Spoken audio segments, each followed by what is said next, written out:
I just potentially think that you actually take the infrastructure away from the government, creating, like they have with the official cash rate, and just go, let's stop making this political, take it away from the government, and just let someone sort it out. We are back in your life for an uncut episode of Checks and Balances. Mike, the government came out with an announcement recently. The road user charges changes. What do we think? Yeah, it's money grab, right? Like it's just another tax, basically. And the reason you know that is those road user charges are already baked into the cost of petrol.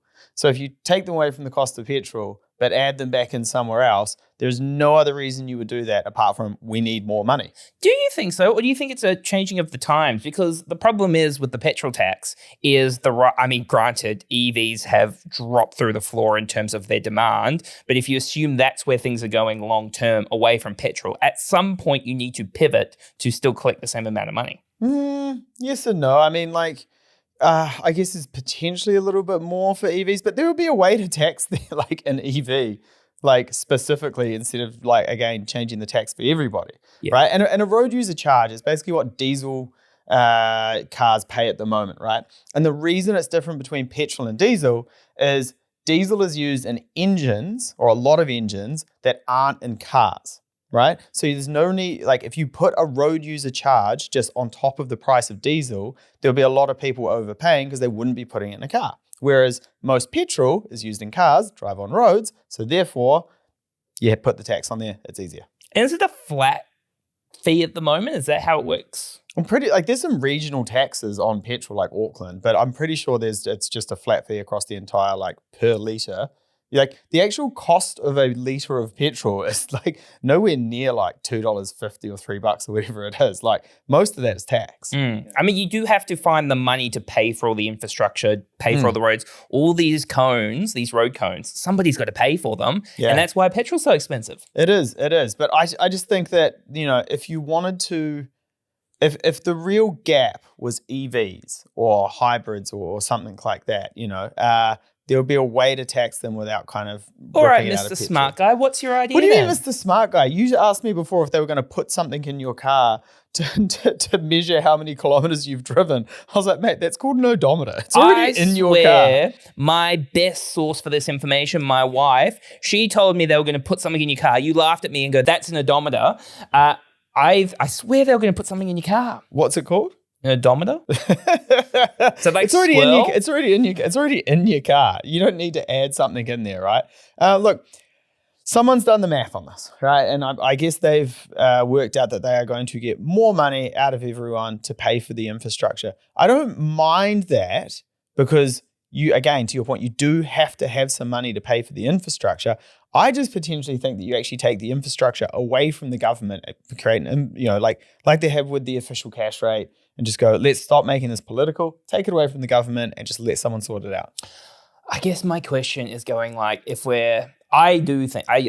get the idea that at some point you need to pivot the system as we, some point in the future, move away from petrol. But my point is this where the economy is right now? Is that the top of the list? Is that where the government should be focusing their time, or should we be focusing in other areas to try and stimulate the economy? The argument for that would be that this is where they should focus, because infrastructure spending creates a lot of jobs in the economy. So if you are taking those dollars and you are spending them wisely on bridges, trains, roads, tunnels, things that are going to, one, create jobs, and two, get people moving, that's good money spent. I get that, but is that the actual intention? The government hasn't shown, we talk to a lot of engineers, right? And in engineering firms, it's really hard because there's no infrastructure spend at the moment. But to their point, how are we going to spend more money? The government has told us they don't want to go out and put everything on the credit card, right? They want to spend real dollars trying to get us out of this recession instead of just borrowing them. So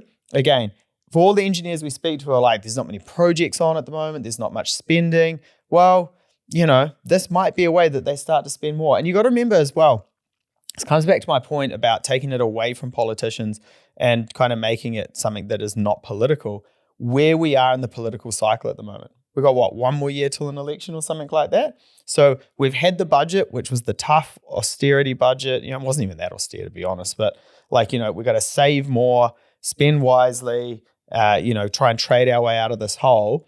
The next one's probably going to be a little bit more of a lolly scramble, right? And that's just the way that these things go, right? The pre-election budget is a little bit nicer for everyone. So I imagine that if they can build up some cash reserves now, and they're doing this smartly, they can build up some cash reserves now, what they'll then do is go, hey, we got a bit of money in the tank, so we can go out and spend a little bit more, and hopefully it's a little bit nicer for all the engineers out there.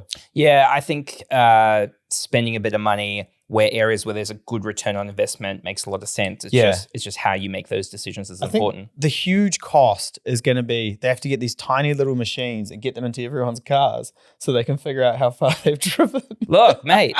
Look, honestly, if you want to talk to my wife about not being a credible source. I don't want to do that. Yeah, that's right. Your Cooper time, we cut back. Oh, that's right. You don't spend any time with Cooper, but we don't have to talk about that. I speak to Cooper basically every day. Do you know how much the government makes a year from road user charges? At least $3.20. $2 billion. Yeah, wow. So it is an important revenue stream. Yeah, I just go, is it where the time needs to be invested? I think it is. I think it's exactly where it needs to be invested. You're assuming they're going to make more off the back of it, right? Yeah, I'm assuming they're going to make more. When I said at the start it's a money grab, I meant that. I'm not saying it's for like negative purposes. Oh, you say what you mean, eh? Yeah. Who would have thought? All I'm saying is that like if they need more money to spend on, the roads suck. If I'm being honest, the roads suck. You ever been north of Auckland? The roads suck, man. The trucks tear the absolute crap out of it. The speed limit's too slow. They got a new motorway out there, and I think they've just like, you can go about 60 kilometers per hour on the thing. Like, honestly, they're terrible. We need better roads. And like, to be honest, take away the productivity side of things, the roads aren't safe. We need better roads. I mean, that is a good point. I think about the traffic lights that got put in near our house. Oh, God. They've taken, and Wayne Brown, honestly, mate. Listeners, can we tag Wayne Brown? I would love to do an episode with Wayne Brown. I reckon they'd be a lot. I reckon we do it live from those traffic lights. So there's these traffic lights near Mike and I's house, and they took 6 months. There was so many road cones, and I'm like, there's still cones. They've just put in a traffic light, and I'm like, how has this taken 6 months? Obviously, your boy doesn't understand the process at all. I don't care. Not only have they just put in a traffic light, it's made the traffic 1,000 times worse. And like everyone coming out of this tiny side road, all 3 cars a day, I'm sure they have an easier run. Everyone else is stuck in this wild set of traffic for no reason. To be fair, it is an easier run for me in the morning now that I've got those traffic lights there. All right, we're going to wrap it up there. I want to hear in the comments what you think of these changes, and let us know what you think of this format where Mike and I just have a yarn about a topic. And if there's a topic you want us to talk about, pop it in the comment section and we will do it soon. Much love to Lighthouse for sponsoring this episode. Subscribe to the YouTube channel, give us a review, give us a like, and we will catch you next time. Come on the podcast, Wayne Brown. I want to talk road cones. Cheers.